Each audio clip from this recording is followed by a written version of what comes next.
Бұл Орынкүл апа, жасы 104-те. Әже, жұрт ашаршылық болды деп айтып жүр ғой. Ашаршылық болғаны рас. Кейін ғой оңалғанымыз. Болған, қарағым болған. Енді есімізден де шыға бастады. Қазақ сахарасы талай дүрбелеңді, зобалаңды көрген. Бірақ сол аштықтардың ішіндегі екі аштықтың орны өте бөлек. Бұл аштықтар халықтардың дағдырына, болашағына үлкен нұқсан келтірген аштықтар. Оның бірі 1921 жылғы, 1922 жылғы аштық. Орталықтан келген 11 мың азық-түлік отряды Феликс Эдмунд Дзержинский басқарған.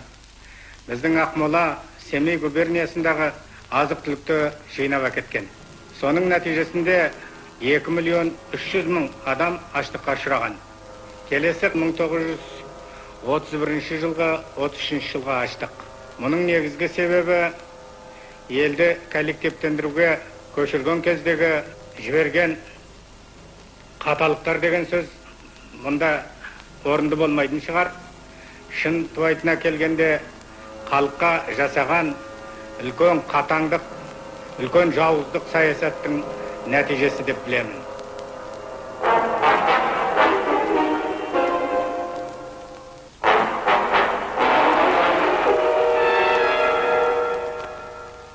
Ленин Түркістандағы төңкерісті шығыс елдеріне деген бірден бір үлгі ретінде қолдап қуаттады.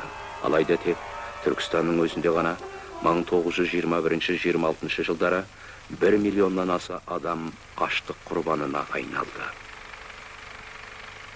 Көсем қайтыс болған соң көп ұзамай, оның сенімді шәкірті индустрияландыру науқанын жедел қолға алды. Қаржының болмауы бұл орайда Ленин гвардиясының қаперіне де кірген жоқ. Ақшаны шаруалардан аламыз деп кесіп айтты олар.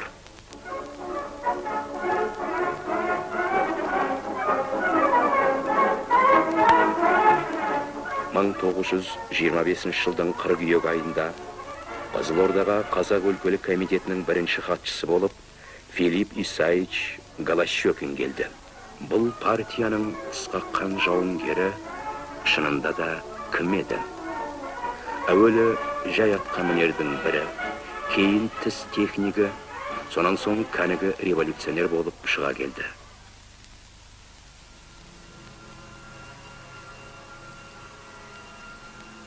1918 жылдың шілдесінде Ленин мен Свердловтың құпия тапсырмасымен Голощекин екінші Николай патшамен оның жанұясын түгелдей жаһаннамға жіберуді өзі бас болып ұйымдастырды.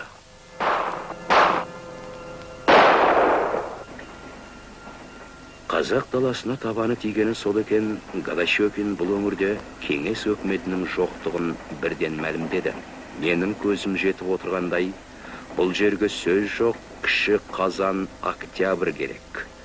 Егер ол азамат соғысына айналса, біз одан да тартынбаймыз, деді ол.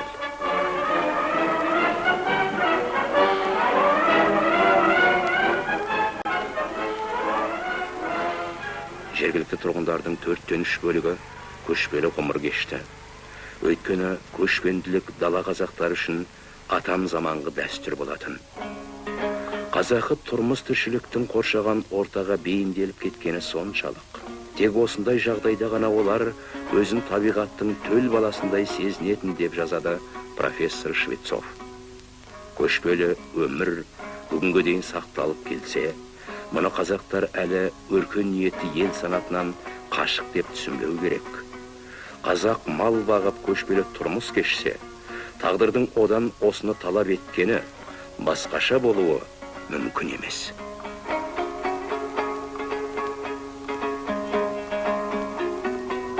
Қазақ халқы отырықшы ел болуы тиіс және болады да деп, кімдер неге сүйеніп айтты екен деп сұрады Тұрар Рысқұлов 1926 жылдың сәуірінде. Мұндай кезде келер, бірақ қазір емес, болашақта. Адал да ақылды адамдар былай деп ескертті. Ата кәсібі малшы кісінің қолынан таяғын тартып алып, оған күштеп кетпен ұстата салуға мүлдем болмайды. Мұның аяғы жақсылықпен бітпейді. Шаруа шалқаят, қазақ қырылып, жер иесіз қалады. Дәл осы тұста Әлихан Бөкейханов, Ахмет Байтұрсынов, Міржақып Дулатов, Смағұл Сәдуақасов, Зейнолла Төреғошин сияқты ел жақсылары өз халқын аман алып қалудың қамын қарастырды. Большевиктер оларға контрреволюционерлер деген айдар тақты. Бетіндегі қаймақтай қазақтың небір қалаулы ұлдары түрмелер мен лагерлерде іріп шіріді, одан қалғандары қуғынға ұшырады. Отырықшылық науқаны тез арада іс жүзіне асырылсын. Голощекиннің бұйрығы осылай болды. Енді сол жылдардың куәгерлерін сөзге тартайық. Әкем Байқадам Қаралдин босыған адамдарды жинап, әртел құрған адам. Сол әртелді бергелі не политикасы саясатының арқасында ел байып, әлдене бастаған кездері менің әкемнің жасаған еңбегін, елге жасаған қызметін ұнатпады ма, болмаса біреуге жақпады ма, менің әкемді сол әртелді пайдаланды, чиновник болды деген әңгімелер қозғады да Байқатарына қосып кәмпес келеді. Ауданда жұмыс істеп жүрдім, есепші болып. Байдың балалары жұмысқа қызметке кіріп алды деген әңгіме шығарғаннан кейін мен қашып кеттім. Ауылға барсам, 10 шақты адамды ауылдан байлыққа жазатын болған екен. Соның тізіміне мен де кіріп кетіппін. Соны мен түсінгенім жоқ, ол қандай бай, бұл Шошайбай дегеннен бай десем, маған түсіндіргенде қол көтереді. Қол көтергенде қолын былай шошайтады, сол қол көтеріп берген адамның бәрі Шошайбай болады деді. Содан елдің адамдары, ақсақалдар бар, замандастар бар, қыз баланы Шошайбайға жазғызбаймыз. Сондықтан бұл дұрыс емес деп таласып жатқанда мен қаш дегесін мен Қарсақбайға қашып кеттім. Сонда біз комсомолдар күн-түні дежурство етеміз, штабта отырамыз. Түні бойын адамдарды шақырып, маза бермей, 11-де шақырсақ, түнгі 2-де, таңертеңгі 5-ке шейін мазасын алғаннан кейін, әйтеуір жаны қиналғасын, ертібіт, бірбіт деп астық беретін. Сондай жағдайға жеттік. Бейнеткор деген ауданға жіберді мені. Сол агроном Ломакин Ленинградтан келген, қазақша білмейді, сен саған көмекші боласың деді. Біздің міндетіміз колхоздың жылдық өндіріс планын жасау. Сол жасау үшін елге келсек, халықтың малдарының көбі орталыққа алынған екен. Орталық бір қорада жылқы, бір қора қой, бір қорада сиыр, бір қорада қалған малдарын халық сойып апты бәрі. Сөйтіп жүріп план жасадық. Мысалы, бәрін сиырың болады. Сол сиырдан бәрін бұзау аласың. Сол әр сиырдан 7 литр ме, сонда 8 литр ме сүт аласың. Соның бұзауға мынадай кетеді. Шүйіңе мынадай кетеді. Қалған артығын үкіметке сатасың деп жасаған планын мен айтып тұрғанда бір қазақтың әйелі, әй, сен өзің қазақсың деді. Қазақ қазақ болатын болсаң, сен неге сен білмейсің? Өзің әке-шешең бар ма? Бар. Сендердің сиырларың неше литр беруші еді? Білмеймін дедім. 2 литрден қазақтың қай сиыры сүт беріп еді? Сен мынаумен бізді қырайын деп отырсың ғой, деп басыңды таяқпен жарайын болсы деп. Шу өзенінің бойында колхоз құрамыз деп, көше саламыз деп, кигіз үйлерді қаз қатар қойып, февраль айында. Ол кигіз үйлерге адамдар, шаруалар айдалып тығылды. Екінші бір кигіз үйлерге малдарды әкеп тықты. Ал енді бір айдан кейін көктем келген уақытында не мал да болмады, не адам да болмады.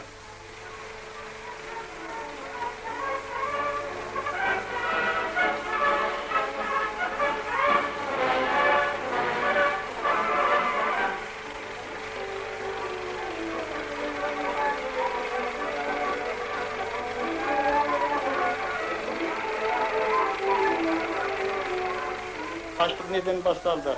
Dendi dalaga koyup koysa, mına hükümetten çıkan vekilleri keledi dağı kolunda tayağı var, temir tayağı kay jerde denbarın bile turtup bolsa aşıp alıp kete beredi. Ha bu ne desең? Den plan orundalmayatır deydi.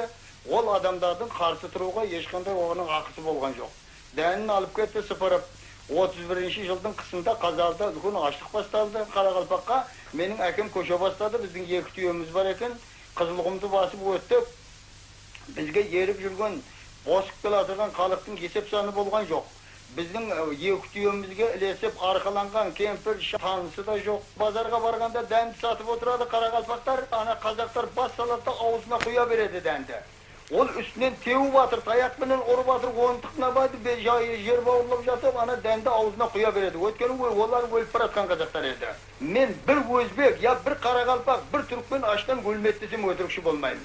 Мен ол көзіммен көрген нәрсе. Апат қазақ қалқана келді. Қазақтың малынан айырды, ем ботқан малынан айырып алғаннан кейін диханшылыққа өзі қолайсыздау халықтар қырылды да қалды қазақ. Оны айта беретін болса, ол толып жатқан сөз. Менің әкем Әбіш. Әбіштің әкесі Жұматай. Жұматайдың әкесі Жолдыбай. Сол 4-ші атамыз Жолдыбайдың кіндігінен тараған ұрпақ 31-ші жылы 94 өді. Сол 94-тен 33-ші жылға қалғаны 7 ғана. Оны қасіреттің боларын ерте сезгендей, әкемді, шешемді, әйелімі, інімді алып ертерек Қарқаралдан Қарағандыға кеткендігім мысалдар болар. Сол бір үйді жан бесігі тұры қалдық та, елдегілерден тұры қалған 2 ғана. Біздің барақтың ығында бір күркі болатын, сол қысығынғы қырас аяз сұрапыл боранда сонда бір 3 жігіт, жұмысшы 3 жігіт тұратын. Шөуді біздің үстімеледі істеуші. Бір күн түнгі үстімелеға шөу бірде келмей қалды. Есәтінігімізді Харон дейтін емес еді. Таңертең жұмыс біткеннен кейін қайтап бара жатып, екеуміз сол күркөге келдік. Кигізекті басып қалған қарды аяғымызбен күреп ішке кірсек, шала сөнген оттың басында бір жас әйел өліп жатыр. Ол әйелдің кеудесінде емшегін емгісі келеді, бірақ шықпаған соң шырылдаймен шыр-шыр етіп, 6-7 айлық бала шырылдап жатыр. Харон бірден түсінді де әйелдің көзін жапты. Баланы ұрып алды да тұра жөнелді.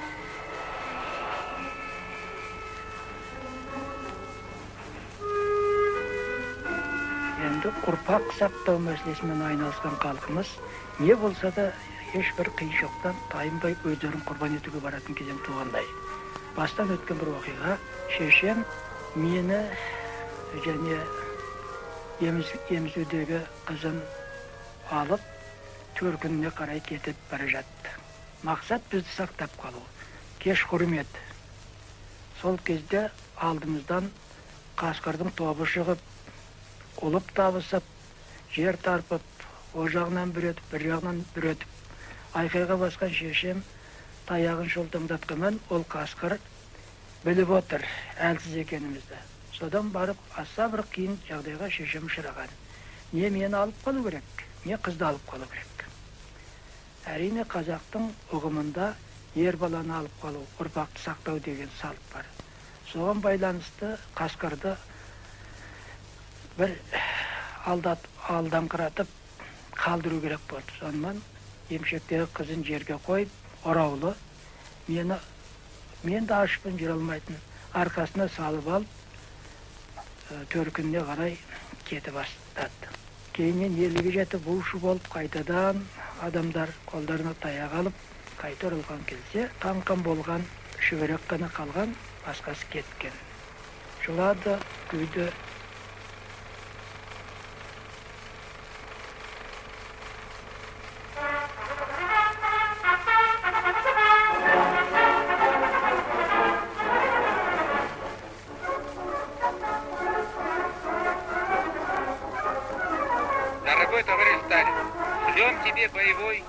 Қымбатты Сталин жолдас, сізге большевиктік жауынгерлік сәлем жолдаймыз. Большевиктердің партиясының шешімі тап жауларына, ұлтшылдарға аяусыз соққы берді. Лениндік орталық комитет жасасын. Біздің партиямыз бен дүние жүзі пролетариатының көсемі Сталин жолдас жасасын.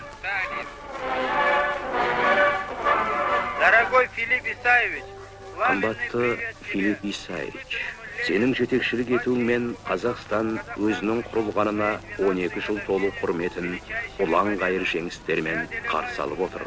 Қиындықтарды көктей өтіп, сен Қазақстан партия ұйымын жеңістерден жеңіске бастап келесің. Сенің басшылығымен жаңа большевиктік кадрлар өсіп жетілуде.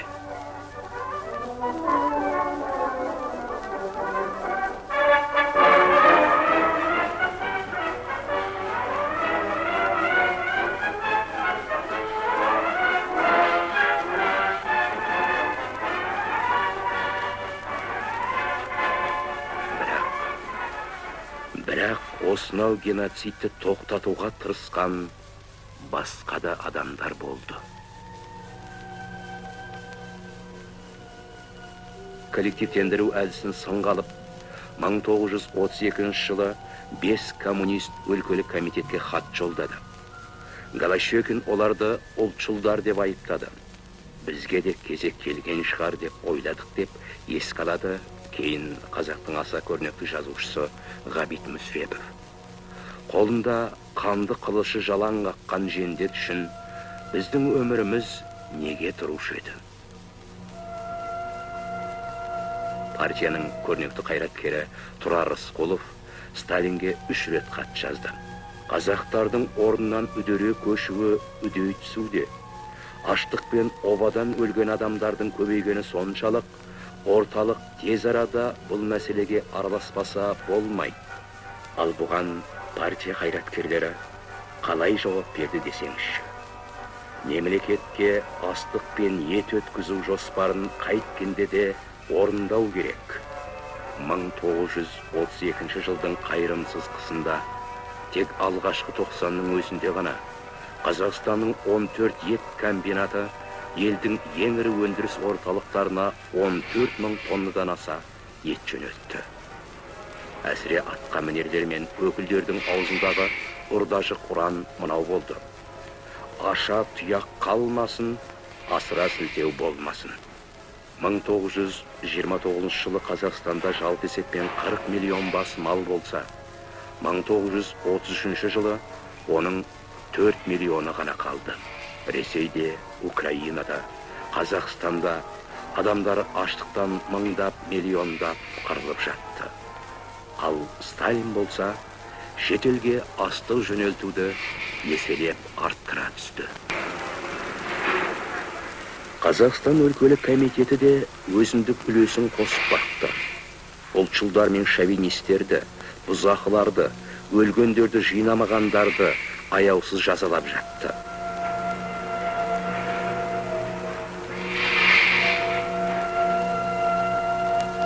Аштық аранын аз да болса бітей тұру үшін ұрланып, пішен арасынан табылған кішкентай ғана қыз бала. Я ұрланған. Мына қыздың еті қазанға түсіп үлгермеді. Ал мынаусының етін жеген бұл сорлыларда не жазық бар?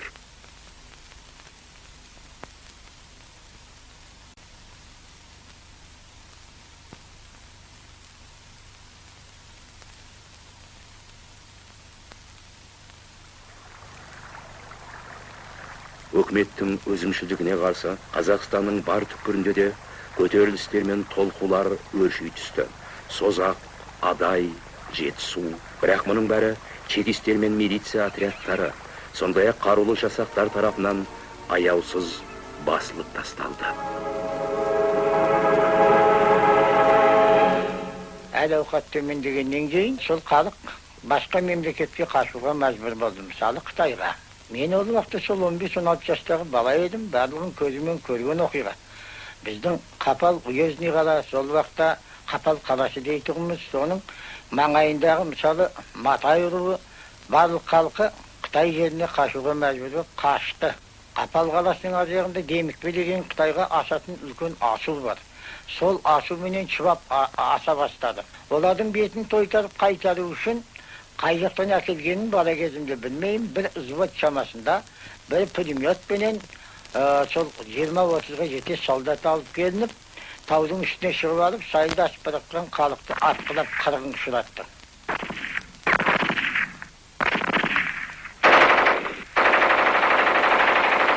Оларға көмектескен жергілікті НКВД дейді, соның адамдары болды. Кемінде 1000 шамалы адамдар өлген болу керек.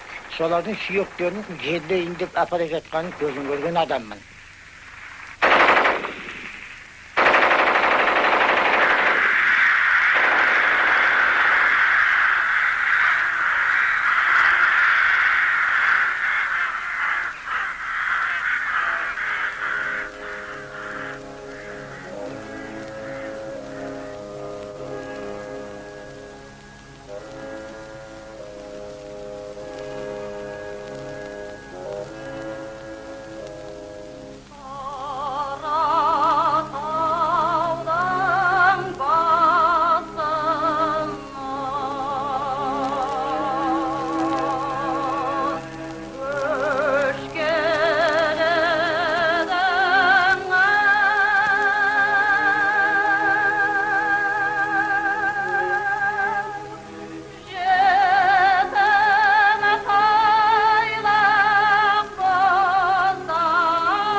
Жиырмасыншы ғасырдың тарихына шолу жасап қарап отырсақ, бір заңдылықты көреміз. Ол заңдылық осы империялық ойлау, империялық тұрғыдан қимыл жасау бір сәт толастамаған сияқты. Біздің халқымыз өзінің елінде, өзінің жерінде жатақ болып, аштыққа ұшырады.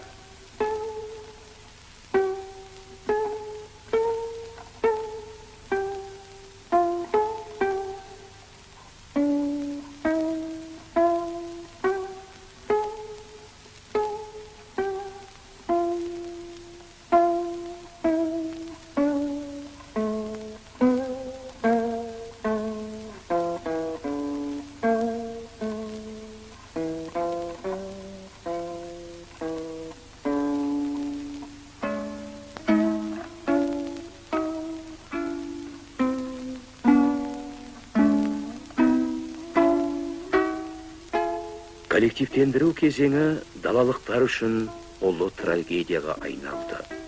Тіпті жоңғар шапқыншылығы кезінде де қазақтар мұндай қырғынға ұшыраған жоқ. Халық құйын ішінде жын құтырады деп бекер айтпаған. Тіріні тірліктен бездірген, ауылды қараң қалдырған, адамды жаннан айырған, халықтың рухын майырған сол құйынның ішінде қандай ғана жын болды екен.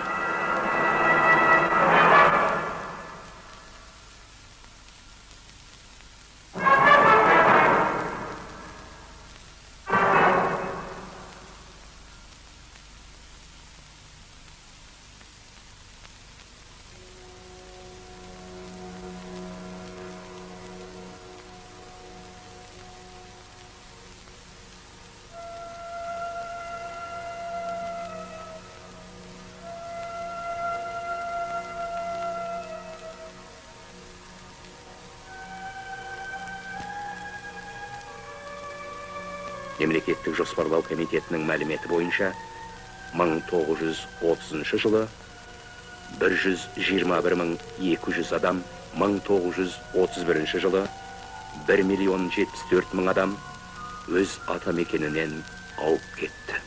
1931-1933 жылдар аралығында оба мен аштықтан 1,700,000 қазақ құрбандыққа ұшырады. Тұтас ұлттың тең жартысы қырылды. Тек 40 жыл өткен соң ғана 70-ші жылдарда қазақтар өздерінің 1926 жылғы санына әзер жетті. Коллективтендіру құрбандарына мәңгілік бас иеміз.